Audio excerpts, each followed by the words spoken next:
But when I read and learned about epigenetics, how we are not victims of our genes, but our genes are this blueprint that tells this legacy story of our ancestry, and that our lifestyle choices and beliefs and energy can turn on and off genes, it really like biologically showed me that we're co-creators. And I said, I just remember where I was reading this and I was like, everybody needs to know this. And so I was like, I'm going to make this film.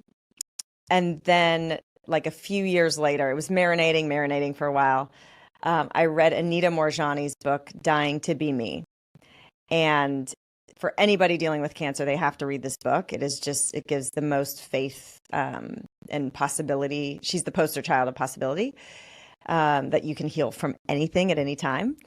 And that was like, okay, I'm ready. I'm ready to make this film. And so, yeah, that's what I did. And I just trusted when Michael Beckwith told me in many agape sermons that if you have the calling in your heart, that you also have everything in it, in you and in spirit, in co-creation with spirit, to see it realized. There's a reason that you were given that dream, desire, calling. So follow it, say yes, and you'll be shown the way. And I did, and it worked out.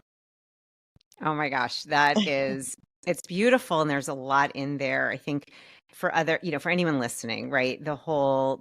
First of all, going back to your body wisdom, I think there's a lot of wisdom in that too. The noticing, I love acting, but I feel constricted. I feel like you know, I'm not leaning in versus, noticing what gave you energy and what didn't, which is something you go really into and heal. But this is something we get a lot of questions. How do I know to follow?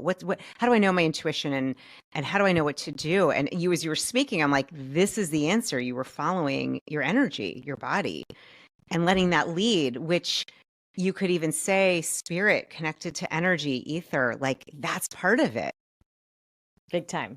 Yeah, and it's I mean everything, and I'm learning about somatic healing now, like a little late in the game. I did heal, however many years ago, and here we are 7, 8 years later, and I'm just like playing with somatics and like learning how to feel again. And truly our body is like the subconscious mind, and it deals in the realm with energy, and it will guide us if we learn the language that it's speaking to us through symptoms and sensations and this expansion and contraction. And it's just so wild. The more you practice and the more you get attuned, the more you can just stay on track because you know how to read the signs. Totally.